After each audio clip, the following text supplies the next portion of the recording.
This is American History TV's Lectures in History podcast. This week, a class on the United States refugee policy since World War II, including qualifications to be a refugee and how those have changed. Also, legislation governing quotas and procedures. It was taught by Cornell University professor Maria Cristina Garcia. This episode was recorded in 2015. Hundreds of thousands of people are fleeing to Europe at this very moment. Can anyone tell me from what countries they are fleeing? Leighton. Okay, Syria. Any other countries? Tess. I'm sorry? Kosovo. Okay, Sarah? Russia. Any other countries? Stephen. Eritrea. That's correct. Patricio? Afghanistan and Ukraine. That's correct. Thank you. So they are traveling very long distances to find refuge in Europe. And this map gives you an idea of the routes and the distances that they are traveling in order to reach safety. Some are traveling alone. Others are traveling as part of family units. Some are traveling in search of economic opportunity. Others are literally fleeing for their lives to escape war, devastation, rape, and forced conscription into armies. The vast majority of the refugees are Syrian. Can anyone tell me why the Syrians are fleeing? Okay, thank you. Albert. Civil war, absolutely.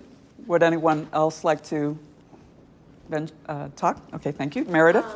Well, the Civil War is very violent, and people are just being killed publicly and ritualistically, and also the infrastructure has kind of collapsed with education system, the healthcare, the economy. So I'm gonna really know, and that there's no sign of it. Absolutely correct, all of you. Thank you. So this country has been locked in a bloody civil war for the past 4 years that has internally displaced 1/3 of its population. That's 7 million out of 21 million people. Some 4 million people have been forced to cross international borders, mostly to neighboring countries like Jordan and Lebanon. They are fleeing enormous devastation. Last month, the Obama administration announced that it would increase the annual refugee quota over the next 2 years to assist with this humanitarian crisis. The annual quota, which has been set at 70,000 to 80,000 for over a decade now, will increase to 100,000 by the end of fiscal year 2017, presumably to accommodate a greater share of Syrian refugees. Within our immigration bureaucracy, there are several tracks for admission, and over the course of this semester, we've discussed some of those tracks of admission.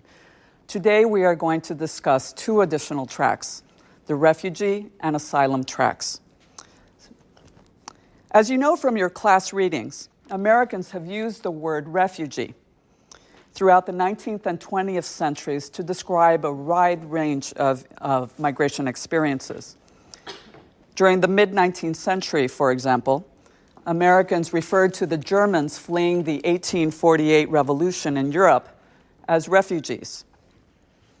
In 1865, as part of the post-Civil War Reconstruction, the federal government established an agency known as the Bureau of Refugees, Freedmen, and Abandoned Lands, more popularly known as the Freedmen's Bureau, to assist the newly freed slaves. And during the Mexican Revolution of 1910 to 1920, an estimated 1 million people fled Mexico and settled in the southwestern United States. American journalists and politicians commonly referred to these people as refugees. But there are many other historical examples that we could point to. We have used the term refugee over and over again throughout American immigration history. However, today, refugee has a very precise legal meaning. And that legal meaning has developed over the past 60 years, as we will see in today's class. We don't see a distinct refugee policy until the end of World War II.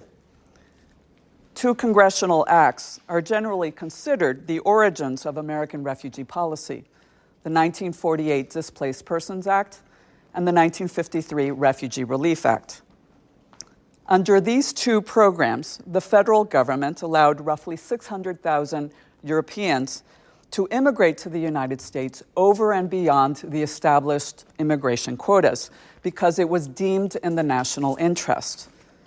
Can anyone tell me why the Truman and the Eisenhower administration would have deemed it in the national interest to accommodate European refugees and displaced persons?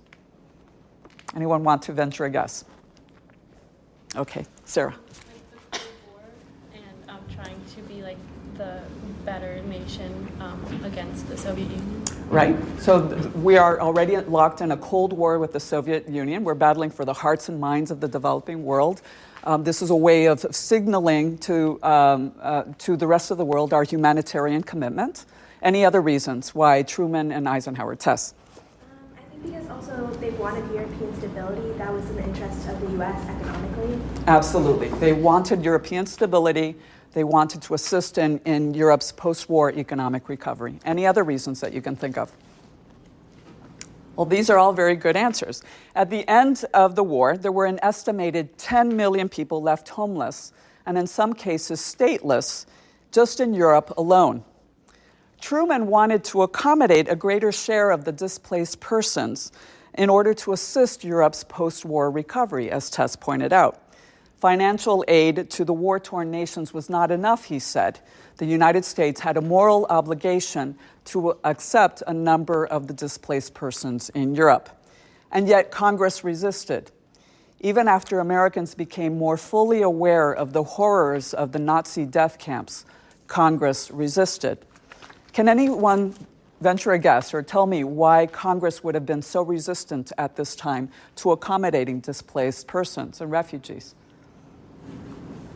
Anyone want to venture a guess? Well, bear in mind that at this moment in time, the national origins quotas are still in place. And so admitting people outside of those national origins quotas was a highly controversial idea. It was resisted on Capitol Hill. And when the Displaced Persons Act finally passed, it passed 3 years after the war had ended. Even though President Truman had advocated on behalf of the displaced persons, he was tempted to veto this particular bill that came out of Congress because he felt that it was, quote, wholly inconsistent with American sense of justice, end quote. But in the end, he signed the legislation because he wanted to be able to assist some segment of the displaced population, even though it was not the bill that he was looking for. So why did he consider this to be inconsistent, wholly inconsistent with American sense of justice? Because the bill that came out of Congress put so many restrictions on who could be sponsored. You had to be located in Austria and Germany, for example, and you had to have been living there by 1945. And this excluded most of the Jewish refugee population. The law was amended 2 years later in 1950. But by August of 1952, of the 415,000 Europeans that were brought in as displaced persons, only 80,000 of them were Jewish refugees. The majority of those who were granted visas to come to the United States were ethnic Germans. President Eisenhower also believed that much more had to be done to assist the countries of Western Europe, countries that were still economically recovering from the war, and now facing the additional burden of thousands of refugees that were fleeing the Eastern Bloc, fleeing the newly emerging communist countries of the Eastern Bloc, and moving into Western Europe. This time, Congress responded with the Refugee Relief Act of 1953. And this act granted 214,000 visas over the next 2 years to, quote, refugees, expellees, and escapees. The law defined these terms in very particular ways. Expellees and escapees were defined as those who fled communist countries, while refugees were defined as those in danger of persecution anywhere in the world. However, because the vast majority of those who were admitted to the United States under the Refugee Relief Act were fleeing communist countries, the term refugee became synonymous with those who were fleeing communism, at least in this country. Refugee policy became a tool of Cold War foreign policy. It was a way of assisting those who were fleeing communism. But because the people who were fleeing communism, let's just say there was a great deal of suspicion in the United States among Americans about whether these individuals were truly democracy-loving, freedom-loving individuals. So those who came from communist countries tended to be heavily screened because of American fears of sponsoring communist spies and saboteurs who would infiltrate the United States and do us harm, cause harm to the United States. Now, as the Cold War developed, the United States was forced to deal with a number of humanitarian crises, and these responses helped to further develop our refugee policy. In 1956, for example, socialist revolutionaries in Hungary overthrew their pro-Soviet communist government, and this prompted a violent crackdown on the part of the Soviet Union. Within days of the Soviet crackdown, tens of thousands of Hungarian refugees had fled into neighboring Austria and Yugoslavia. Some 200,000 Hungarian refugees eventually took refuge in Austria alone. And to accommodate these Hungarian refugees, the Eisenhower administration used a little-known codicil in the 1952 McCarran-Walter Act known as the Parole Authority, which allowed the Attorney General to parole people into the United States without a visa and outside of immigration quotas if it was deemed in the national interest.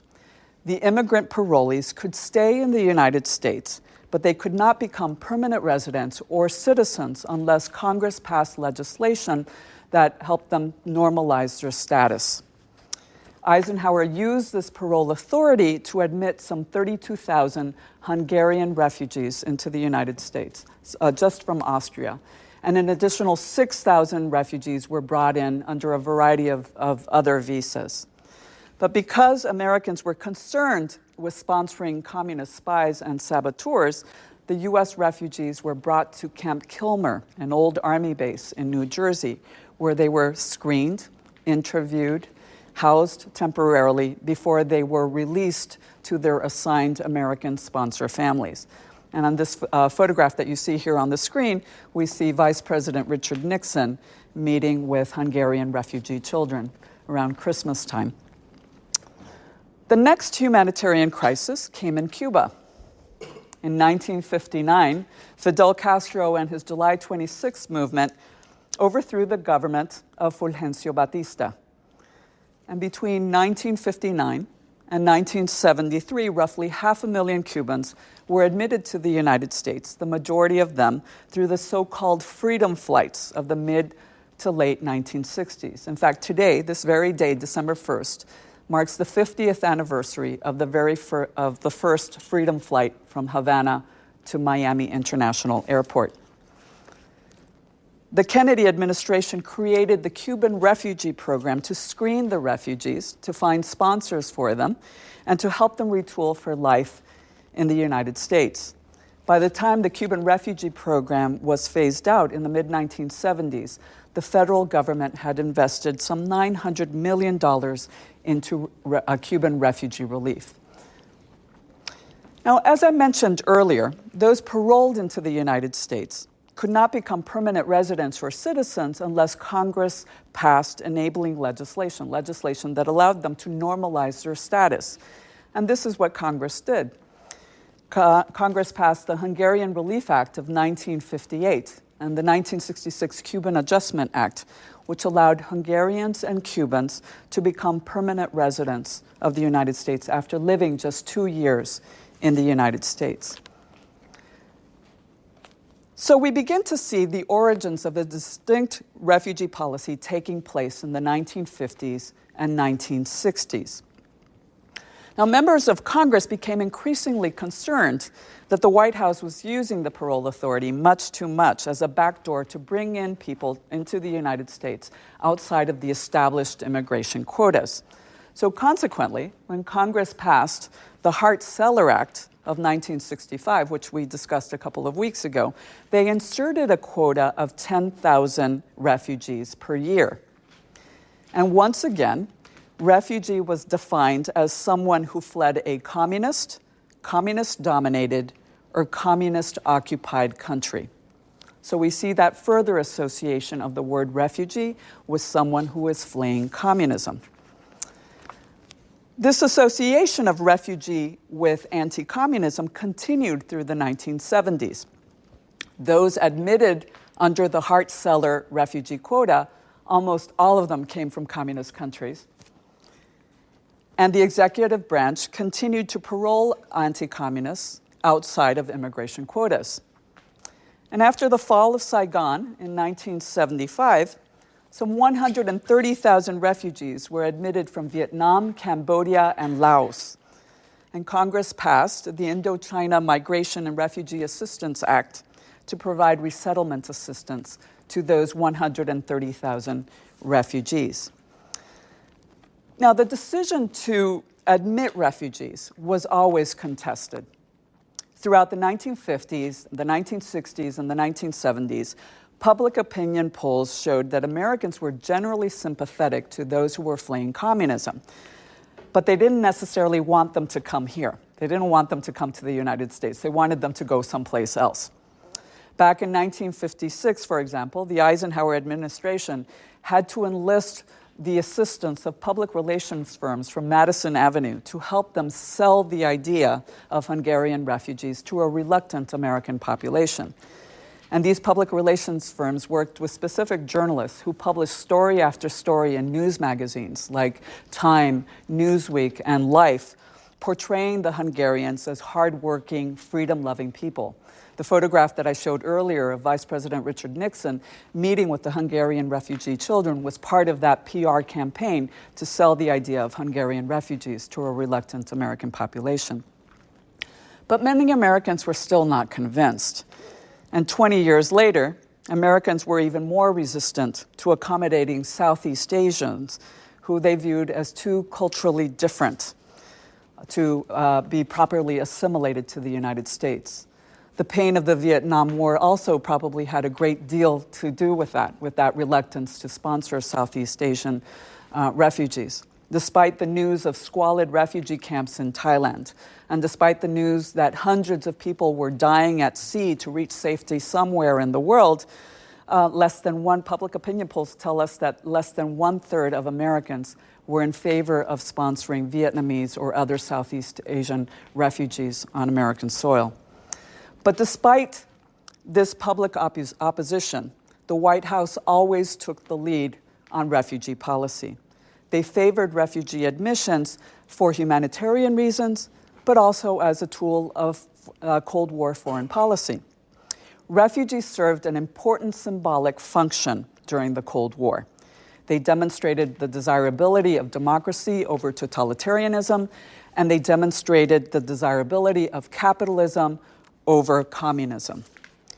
Refugees went to great lengths to escape a communist country, as you see here on the photo. These photos are of people from East Berlin trying to reach West Berlin.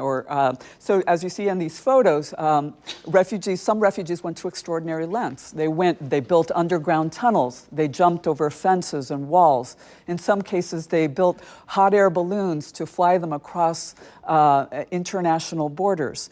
They demonstrated, they symbolized the hunger on behalf of humans to live in free societies, or so the argument went.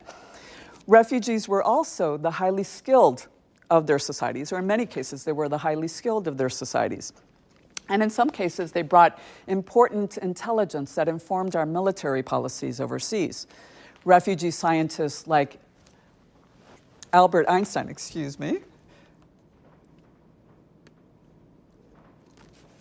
Okay, thank you. So refugee scientists like Albert Einstein and Enrico Fermi played a key role in the development of nuclear physics in this country. And the United States also went to great lengths to bring in people that they considered the brightest into the United States.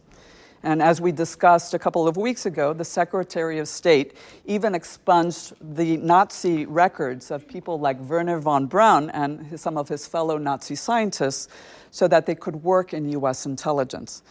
And Wernher von Braun and his team of scientists played a key role in the development of the U.S. space program. But refugees also informed our political life. Think of Henry Kissinger, Madeleine Albright, the German political theorist Hannah Arendt. They have played a key role, but there are others. They've played a key role in shaping our political life. They've shaped our cultural life. Think of the actress Marlene Dietrich, the Hungarian composer Bela Bartok, the Austrian composer Arnold Schoenberg, and the Russian-French painter Marc Chagall. But there are many, many other refugees that we could highlight. Refugees have always played an important role in the political, economic, and cultural life of our nation. But public opinion polls tell us that Americans were very concerned about accommodating refugees, no matter how noble the cause, no matter how noble the individual.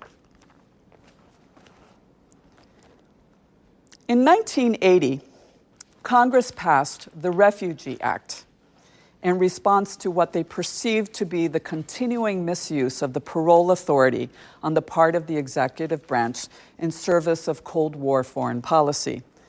And the 1980 Refugee Act tried to free the definition of refugee from its anti-communist connotations, and instead they adopted the UN definition of refugee. Can anyone tell me the 5 protected categories in the UN and the US definition of refugee? Okay, Vivian. Race, religion, nationality, political opinion, and like a membership in a social group. Correct. So a refugee must prove a well-founded fear of persecution, as Vivian noted, based on race, religion, nationality, membership in a particular social group, or political opinion. The Refugee Act also established a numerical quota. They were tired of the executive branch bringing in an indefinite number of refugees outside of immigration quotas, and they put a strict numerical limit on those refugees who could be brought into the United States. How is the refugee quota determined? Can anyone tell me? Anyone want to venture a guess? Okay, well, since 1980, the White House, in consultation with Congress, establishes an annual refugee quota and carves up that quota according to that year's national priorities. So during the first year, the quota was set at 50,000. It was eventually increased to 120,000. But since 9/11, the annual refugee quota has hovered at 70 to 80,000 per year. But as you see on this slide, we have never ever come close to meeting the quota. The closest we came was 2013, which unfortunately has been cut off at the bottom of the slide. That year in 2013, we came within 100 slots of meeting the annual refugee quota of 70,000. But as you see on the slide, here on the first column you see the annual ceiling, and then the actual number of refugees who were admitted during that fiscal year. And we've never come close to meeting the annual refugee quota. Despite attempts to bring the definition of refugee in line with international norms, in practice, anti-communism continued to be the ideological lens through which we determined who a refugee is, who would be prioritized for admission to the United States. The vast majority of our refugees have come from just 3 countries: the Soviet Union, Cuba, and Vietnam. Now, the end of the Cold War presented numerous humanitarian challenges for the United States. Millions of people were displaced from their homes and forced to cross international borders as nations disappeared, reconstituted themselves, and politically realigned. We've seen war, civil unrest, genocide, natural disaster in far too many countries. By the end of the 1990s, the first decade after I guess you could say the first decade of the post-Cold War period, by the end of the 1990s, there were 14 million refugees worldwide, the majority of them women and children. In the post-Cold War period, foreign policy interests continue to influence who comes into the United States. But what we're seeing also in the post-Cold War period is the growing importance of domestic advocacy groups. They're playing a much more proactive role in shaping the contours of refugee policy, who is admitted to the United States. Those groups that have powerful advocates representing their interests before Congress are much more successful in prying open the door to the United States. Our system is highly responsive to advocacy. So let me give you a few examples. In 1990, the decision to give half of the refugee quota to Soviet Jews had a great deal to do with domestic pressure, with domestic advocacy. During the administration of Ronald Reagan, the White House had railed at the Soviet leadership to allow the Jewish refuseniks to leave the Soviet Union.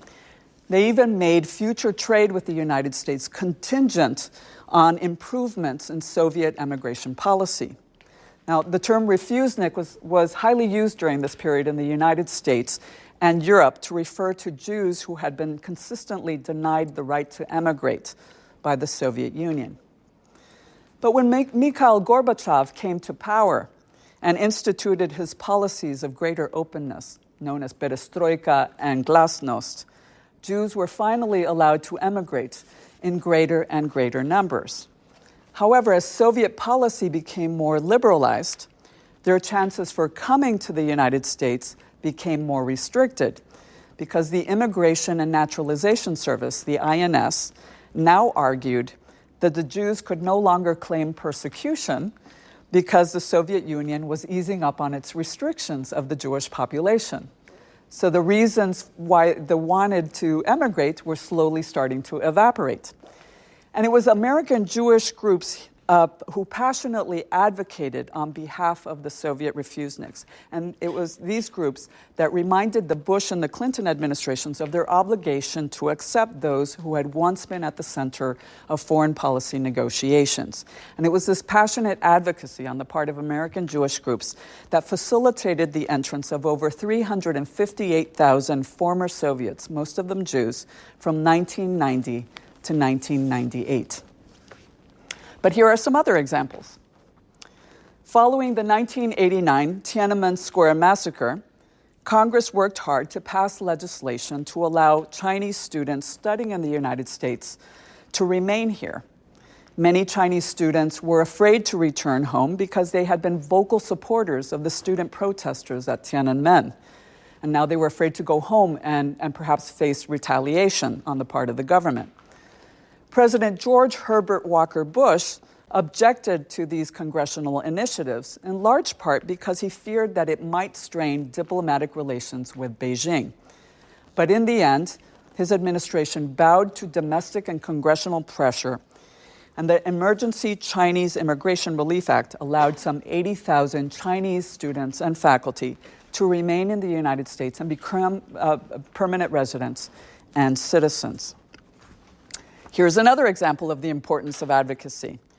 During the 1990s, many undocumented Cuban boat people found asylum in the United States in large part because of the advocacy of the very vocal and politically influential Cuban-American community in South Florida. Haitian boat people, by comparison, were more likely to be called economic migrants, despite the fact that they were fleeing equally or more repressive conditions. Haitians were much more likely to be detained and deported than were the Cubans. And this did not change until the Congressional Black Caucus took up their cause and forged a more humane response from Congress. And then one final example of the importance of advocacy. The Nicaraguan Adjustment and Central American Relief Act of 1997. This act allowed hundreds of thousands of Central Americans to remain in the United States. And this legislation was the culmination of almost 2 decades of intensive advocacy on the part of an unlikely coalition of allies of the political left and the political right. But there are many other examples that I could highlight here about the importance of advocacy. And as many of you know, I have a new book that's coming out in the spring, and in that book I discuss many other cases of the importance of advocacy.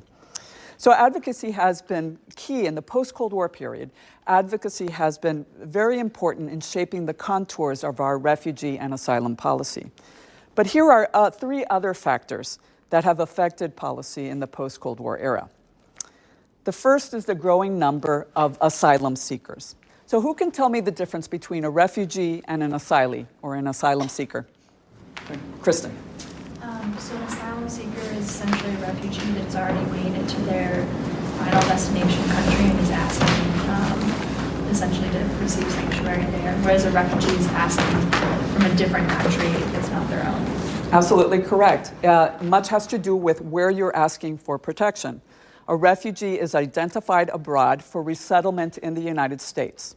So a refugee might come under the attention of, say, the United Nations High Commissioner for Refugees, who then contacts the United States or another third country and asks if that person can be resettled in the United States. And then the person is subjected to intensive screening before they are allowed to immigrate to the U.S. But an asylum seeker is essentially a refugee, as Kristen pointed out. But the asylum seeker asks for protection on U.S. soil. They might do so at a port of entry like JFK or LAX airports. They might do so at the U.S.-Canada border or the U.S.-Mexico border. Or they might come in as a student or as a tourist, and while they are here in the U.S., they might ask for asylum. So it has to do with location. The difference between a refugee and an asylum seeker has to do with location, where you ask for protection from the United States. Now, during the 1990s alone, 500,000 people requested asylum, and the numbers have continued to grow since then. Our asylum system is overburdened, and immigration judges must hear an extraordinary number of cases each day just to move through the backlog. The majority of asylum seekers do not receive asylum in the United States. Asylum seekers are not guaranteed legal representation. There is no due process as we understand it in our justice system. And legal representation makes all the difference. In fiscal year 2010, for example, only 11% of those asylum seekers who did not have legal representation were successful in receiving asylum from the U.S. Having legal representation makes all the difference, but most asylum seekers do not have legal representation. They either cannot afford it or they cannot receive pro bono representation because the system is just stretched too thin. So that's the first factor in the post-Cold War period, something that makes the post-Cold War period different. It's the growing number of asylum seekers. Terrorism on U.S. soil is a second factor that has affected the development of refugee and asylum policy in the post-Cold War period.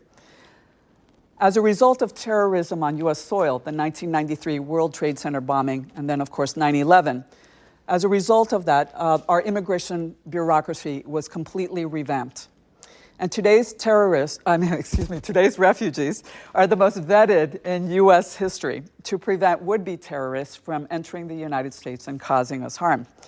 The State Department now tells us that refugees can expect 18 to 24 months of vetting, of screening, before they are moved through the system and considered for admission to the United States. But being placed on a waiting list, even if you are successfully vetted and you are asked to wait, that does not guarantee that you will be admitted to the United States. There is no waiting list per se.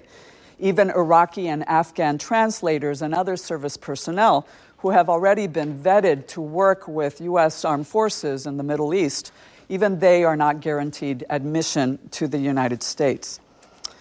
The asylum system has also been revamped in order to the terrorist attacks of the 1990s and 9/11. 3 years after the 1993 World Trade Center bombing, Congress passed the Illegal Immigration Reform and Immigrant Responsibility Act. And this law had two provisions that affected asylum seekers in particular: expedited removal and automatic detention. The immigration officer at a port of entry today now has enormous authority to decide on the spot if an asylum seeker has a credible fear of persecution that should be further evaluated by an asylum officer or an immigration judge. But if the officer does not consider the person to have a credible fear of persecution, he or she can order that person removed immediately from the United States. And that process is known as expedited removal. Asylum seekers are now also generally held in detention until their asylum hearing. If you have friends or relatives in the United States, you might be released to them if they are willing to assume responsibility for your care. It can be a year or more before an asylum seeker is given authorization to work, and in the meantime, you must rely on those friends and relatives for your livelihood. But more often than not, you are held in detention because since 9/11, most of our immigration bureaucracy would prefer to err on the side of caution and hold people in detention than to allow somebody to be released into society that might cause us harm. A third development that has affected U.S. refugee policy since the end of the Cold War is the growing number of people who do not meet the strict definition of refugee according to our law. As we discussed earlier, refugee has a very precise legal meaning. You must prove persecution because of race, religion, nationality, membership in a particular social group, or political opinion. But today's refugees and asylum seekers do not always fall very neatly into those five categories. And those people that do not fall into those five categories present us with all sorts of moral challenges. So here are four issues that are particularly challenging to policymakers today. Can child soldiers receive refugee status? According to our law, according to international law, only civilians can be refugees. But over the past 2 decades, some 300,000 children under the age of 18 have been conscripted against their will by one army or another to work as fighters, as cooks, as servants, as sexual slaves. Prior to 9/11, a few hundred of these child soldiers succeeded in securing asylum in the United States, and a few of them went on to write successful memoirs that called international attention to the plight of child soldiers. However, they are the exceptions. Since 9/11, most child soldiers have been denied entrance to the United States because anti-terrorist legislation passed in the wake of 9/11 bars the entrance of those who have offered material support to a known terrorist organization. And many of the armies that conscript them against their will are on the terrorist watch list. Here's challenge number 2 for policymakers. Is there a better way to assist victims of trafficking? Some 800,000 people are trafficked each year for labor or for sex. Even our own little town of Ithaca, New York, has seen victims of trafficking. In order to receive protection from the United States under the Trafficking Victims Protection Act, one must be willing to assist law enforcement, which many are not willing to do because it would place their families and villages at risk of retaliation from international trafficking syndicates. Thus, victims are faced with 2 equally difficult options. In order to receive protection from the United States, you have to be willing to testify against your abusers. But in order to guarantee the safety of your families and villages, you must refrain from doing so. Is there a better way to assist victims of trafficking? That's a question that refugee advocates ask our policymakers all the time. Challenge number 3. What do you do with children who arrive unaccompanied in the United States? Thousands of children arrive in the United States by themselves each year to escape domestic abuse, gang violence, poverty, trafficking. The border crisis of 2014, which you'll recall from a few years back, called attention to the growing number of unaccompanied children who were fleeing the criminal violence in Central America.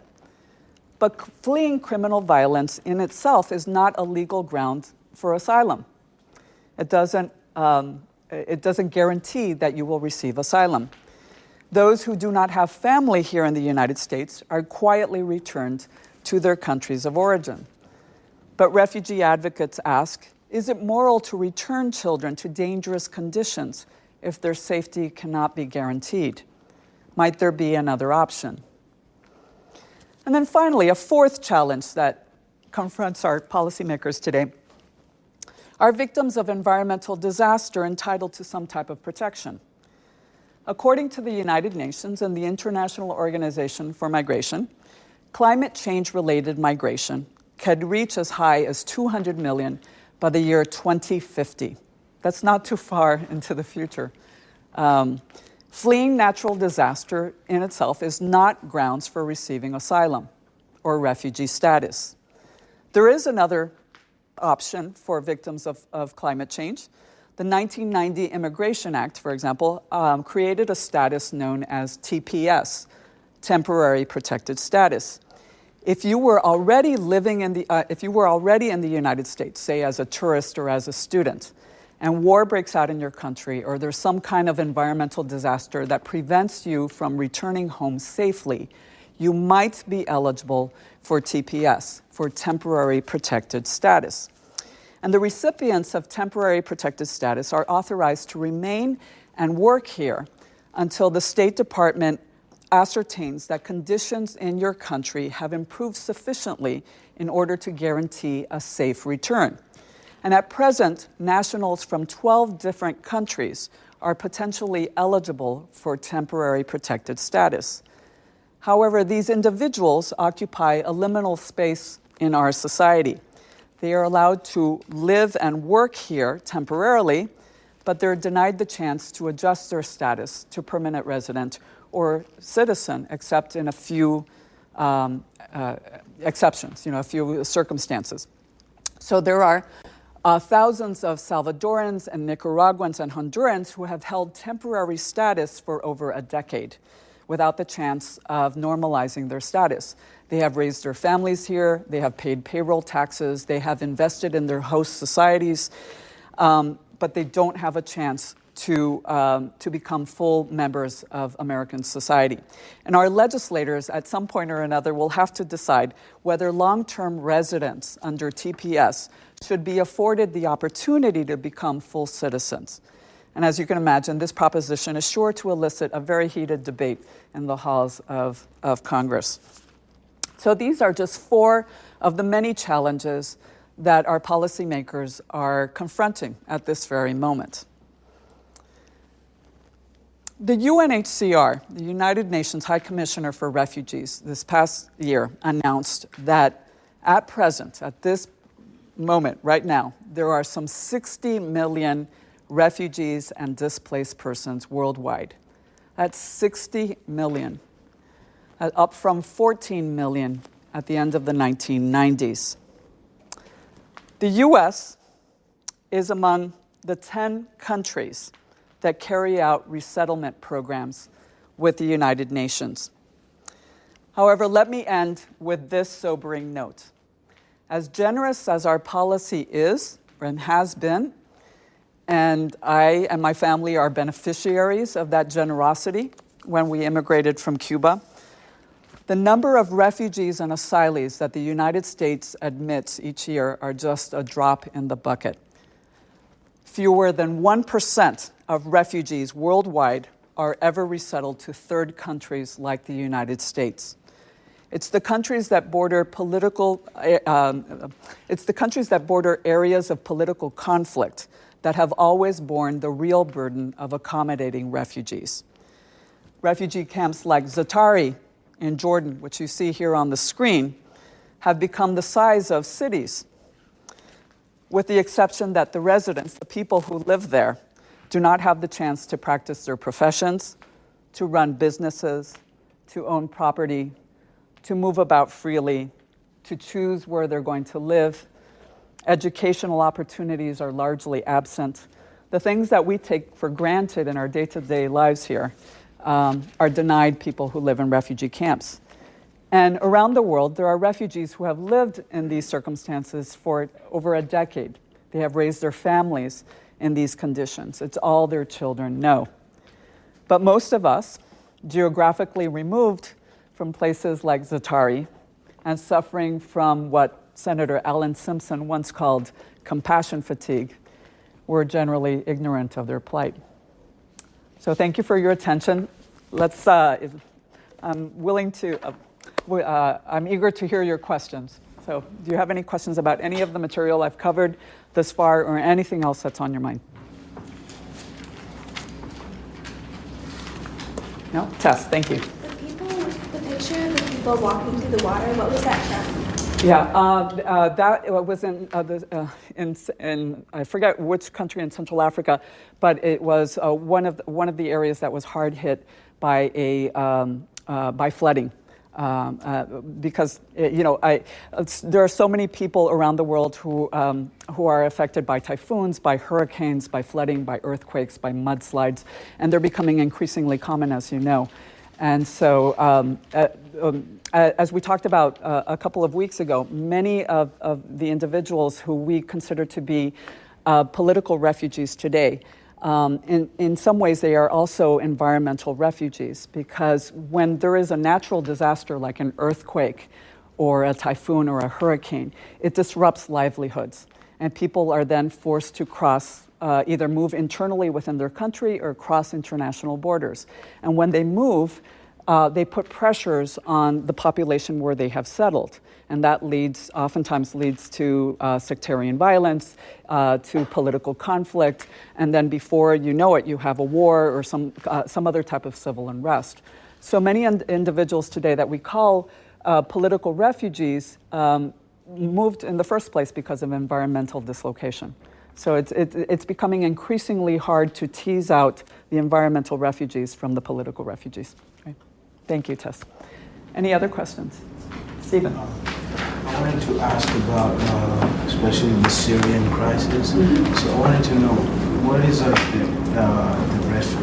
refugee law, for example, in like Jordan, and how has it changed, or like the refugee status laws for the countries around Syria, and how have they changed, the Syrian crisis? Thank you. Thank you for your question. Stephen was asking about what kind of refugee system is in place in many of the countries that have absorbed Syrian refugees and other refugees. In the case of many countries that are host societies for refugees, many of them are not signatories to the UN Convention on Refugees or the 1967 Protocol.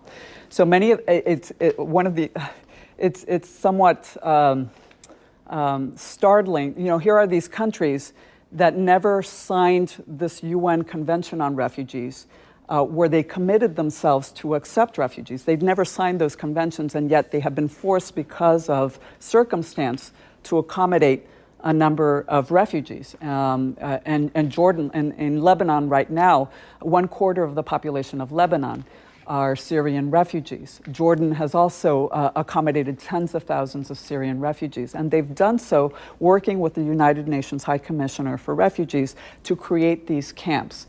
But they're hoping that the camps will not be permanent, that eventually things will stabilize in Syria so that people can return home.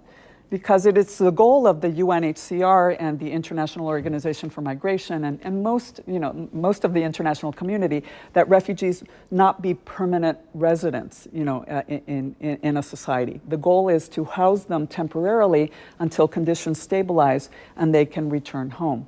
And when you look over the past 60 years, there have been a number of cases where refugees have been able to return home. So, for example, in the case of Guatemala, after the 1996 peace accords, many Guatemalans who had settled in refugee camps in southern Mexico were able to return home and rebuild their lives in their old villages. And so that's the goal of the UNHCR. Thank you, Stephen. Okay, thank you, Meredith. We talked a little bit about how there's programs set up for the Cuban refugees to help them kind of acclimate to American society. Are there programs set up for Syrian refugees and other refugees to help them? That's a good question. The question was, is there anything comparable to the Cuban refugee program for the Syrian refugees? The Cuban refugee program was unique in American immigration history. There has never been a program as generous as the one that was created to help the Cubans retool for life in the U.S. It wasn't just the amount of money that was invested in the community. It was just the programs, how far-reaching there were. There were, the federal government helped create programs at the University of Miami, for example, to help Cuban doctors and lawyers and engineers learn English and pass the certification exams that would allow them to practice their professions in the United States. Because they noticed that many of the Cubans who were arriving during the 1960s were the highly skilled of their societies. They were professionals. They had skills that were important to the U.S. economy, but they couldn't practice those professions in the U.S. because they didn't speak English, or they needed to pass the certification exams that would allow them to practice those professions. And so the Cuban refugee program worked with local colleges in South Florida so that the Cuban doctors and dentists and lawyers could take these courses and retool for life in the United States. But the Cuban refugee program also helped individuals establish new careers. So for example, the federal government noticed that there were many women who were arriving without their spouses in the United States because their spouses were imprisoned in Cuba. And these women had never worked in the labor force before. And so the Cuban refugee program helped train these women to work as secretaries, to work as teachers or teacher aides in the Dade County public school system. The Cuban refugee program also distributed monthly relief checks to help pay the rent and surplus food like cheese and meat so that families wouldn't go hungry until they became financially established in the United States. That's atypical. We have never seen a program like the Cuban refugee program since in American society. Most refugees today, when Syrian refugees come to the United States today, they qualify for the same assistance that other refugees receive, which is that they are entitled to 8 months of intensive assistance from the federal government.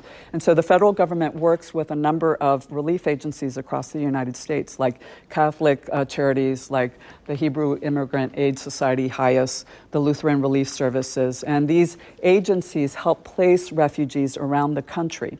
And at the local level, communities help refugees become established.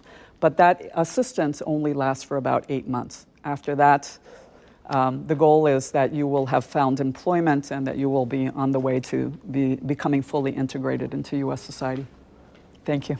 Thanks. Okay, thank you. Elle. You mentioned how the quota has never been filled before, and now that the Obama administration is increasing it to 100,000, do you think it will still go unfilled? Thank you. Thank you for the question. The question for those of you over here, in case you didn't hear, Elle was asking if I thought that the quota, once the quota is increased to 100,000 to accommodate more Syrian refugees, whether I think that quota will be filled. I don't think it will. I mean, if past history is any indication, and given how long it takes to vet a refugee for security reasons to come to the United States, it's highly doubtful that we will reach that 100,000 quota. Thank you. Kristen. Do you think, though, that we'll exceed the usual 70,000, 80,000? Yes, I think, yes. That's a good question. Kristen asked whether we will exceed the 70 to 80,000. Yes, I think we will. I think we'll probably, if I had to guess, I think it'll be somewhere between 85 and 90,000 people who will be brought in. But remember, just bear in mind that 100,000 are not all Syrian refugees. I mean, Syrians are competing with refugees from other parts of the world. So the quota has been expanded, presumably to accommodate more Syrian refugees, but it's not guaranteed that all those spaces will go to Syrian refugees, right? Okay, thank you. Louis. So I know that refugees have a unique legal status in the country, so how do things like deportations work? So I know we have the expedited process for certain people at ports of entry, right? But once they're accepted as refugees, it seems like they can't really be deported back. Well, they can if they commit a crime in the United States or if they are discovered to have lied about their past in some way. they can be deported if they have not become permanent residents. I mean, once they become permanent residents, and well, even in some cases, there have been cases of individuals who became citizens and were stripped of their citizenship and deported. So, for example, we know of cases over the past 10 years of Rwandan refugees who were later discovered to have lied about their participation in the genocide. And once that information came to light, these individuals who had normalized their status and become citizens were stripped of their citizenship and then put in removal proceedings, deported to face the consequences back in their homeland. Thank you. Thank you, Leighton.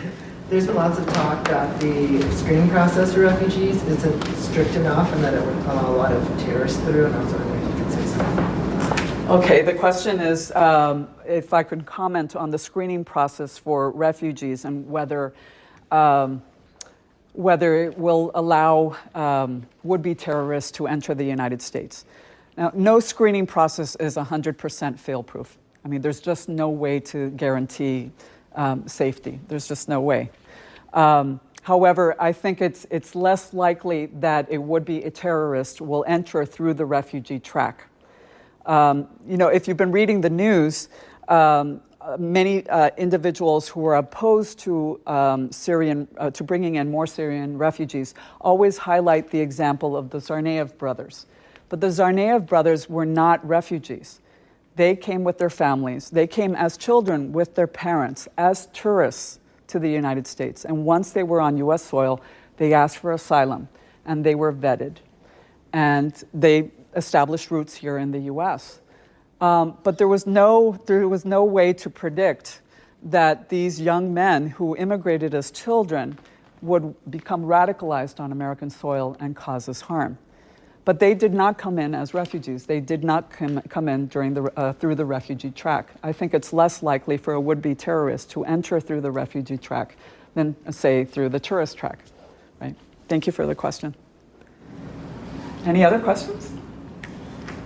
Okay, thank you. Does the United States have any long-term plans in the future for large influxes of refugees from, say, like natural disasters or maybe even like disasters in our neighboring bordering countries to take in like large numbers of refugees? That's an excellent question. Matt asked whether the U.S., whether there are any policy debates underway about expanding a more humanitarian response to victims of climate change, right? Climate migration. At present, not that I know of. I know that many of our think tanks, many of our educational institutions are engaged in these conversations. But as we've discussed, the word refugee has a very precise legal meaning. And in order to receive refugee status, we would need to reconsider, perhaps expand our definition of refugee in order to accommodate people who are victims of climate change. Now, as I mentioned earlier, sometimes it's really hard to tease out the climate refugee from the political refugee. So if a victim of some kind of climate disaster can prove persecution based on one of these other 5 categories, then yes, that individual might be able to receive refugee status in the United States. But based solely on climate change or climate migration, no, it's highly doubtful. At least at present, there isn't any move on Congress to expand the definition of refugee that would take into account victims of climate change. Right? Great. These are all great questions. Thank you. Any other questions that you might have? Okay, well then I'll wish you a wonderful afternoon. Let me pass out the final prompt, and I'll wish you all a great afternoon. Thank you so much for your attention, and thanks for the excellent questions. Thanks. Thanks for listening. Please rate, review, and subscribe to this podcast wherever you get your podcasts. We would love to hear from you. You can email us at podcasts@c-span.org.